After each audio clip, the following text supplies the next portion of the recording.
Welcome to day 3 of the 28-day photo challenge. Today is black and white photography. Now, black and white photography is actually quite challenging, mostly because you're not using colors to differentiate different elements in your pictures.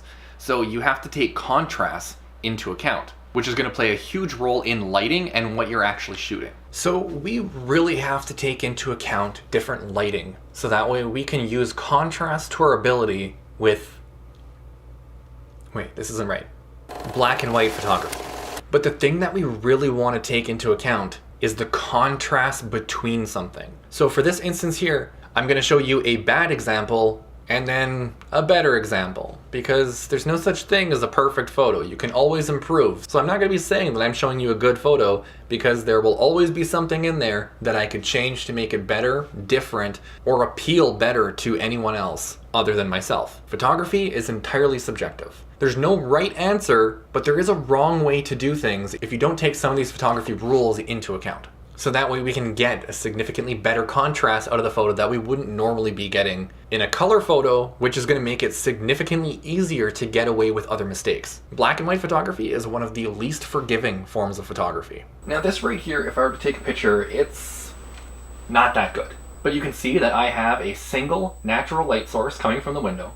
I'm not going to be using anything else. I'm just going to get a lower angle, so that way I'm almost parallel with the cups themselves. Now this view here, slightly better. So right now I have the cup in front in focus. The one in the midground and the one in the background are out of focus. However, what I want to do is zoom in so that way we only have the cups in the frame.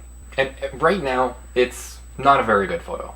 Black and white photography is a very unforgiving form of photography.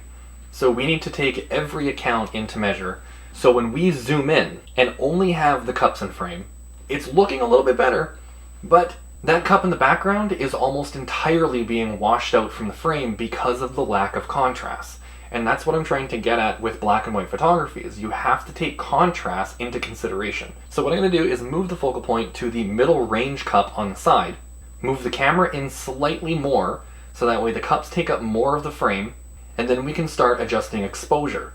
And that'll allow us to get the contrast difference through that further cup. So now that we brought the mid-ground cup into focus, this is where we were before, this is where we are now. So because we've adjusted where we're actually focusing in the frame, we've added more contrast to the rear cup, because we've removed some of the bokeh from it to retain the detail while still having something somewhat photogenic. So now what we want to do is actually lower the exposure by adjusting the ISO as low as we can. So now we're at a very dark photo, and you can see that we have a nice shadow line going through one side to make one side of the frame dark. It's very light on the other side of the frame. We have a single focal point. We've retained detail on all 3 cups, even though they're completely transparent, only by using contrast to our benefit.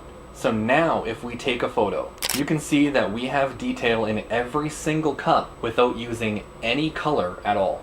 We've only played with natural lighting, shadows, and camera settings to adjust the contrast, and we can vividly see detail in all 3 cups without any issues at all. So as you can see with black and white photography, there's a lot more into it that you have to take into account by playing with how lighting and contrast will work, because there's no color to differentiate what you're shooting and the backdrop itself. Everything is within a relatively gray curve, so you have to use lighting and contrast to make what you're shooting stand out. So hopefully you got something useful out of this. Like the video if you liked it, subscribe if you haven't already, or don't do any of it. I'm not telling you what to do.